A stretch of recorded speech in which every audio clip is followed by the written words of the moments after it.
Sana may isda ngayon, no? Parang gusto ko kasi ng sinigang na isda. Sarap ko pa naman magluto nun. Anong araw ba ngayon? Baka meron. Sige, alam ko naman nagpaparinig ka. Kaya Oh, nangyari? Ay, malas.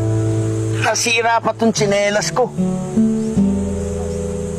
Johan, mauna ka na. Kailangan pong bumalik para kumuha ng bagong paris ng tsinelas. Alam mo naman yon, di ba? Malamang, alam ko, Lo. Hmm. Ayaw mo ba kitayin na lang kita?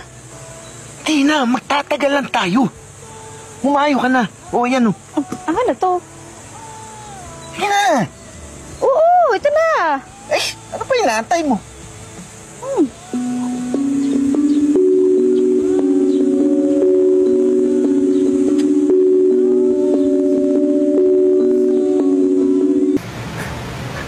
Ayan. Pinasok. Ano ba? Nawawala. Lo? Yun! Pinasok tayo dito! Anong pinasok pa, no? Pinasok tayo ng mga masasamang loob. Kinuha nila lahat ng tsinelas at sandalyas ko. Pati mga sapatos ko. Kinuha nila. Ninakaw nila lahat, Johan. Teka lang, Lo. Ano po ba itsura ng mga tsinelas nyo, sapatos nyo? Anong itsura? Balat. Mga balat. Isang dosena yun. Yung ginamit ko nung kinasal ako. Nung binayang anak ko. Kinuha nila lahat, Johan. Kinuha nila. Ito na lang natira, oh.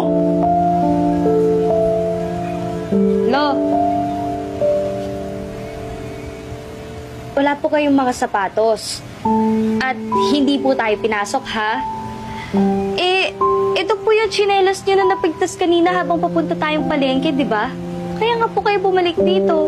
Hindi ka naman taga dito! Hindi ka dito nakatira! May bisita ka lang dito kapag naisipan mo!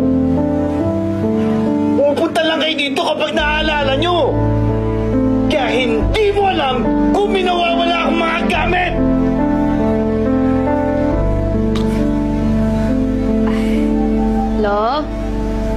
Lo. Huwag na po kayong magalit.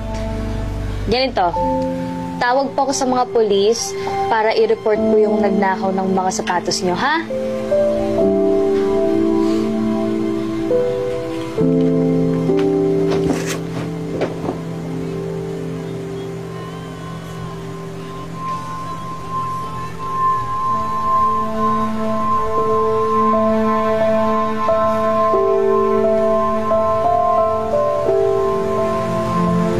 Johan, kaya na.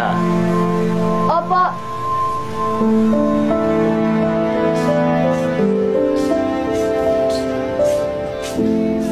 Nakausap ko po si Dr. Ruiz. Bakit hindi niyo po sinabi sa amin na may diagnosis pala kayo?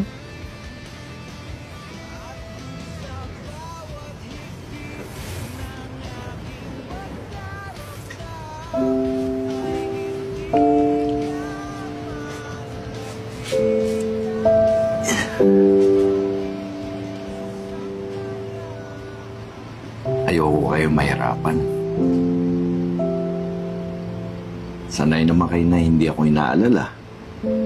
Sanay din naman ako na nag-iisa. Kaya kong sarili ko.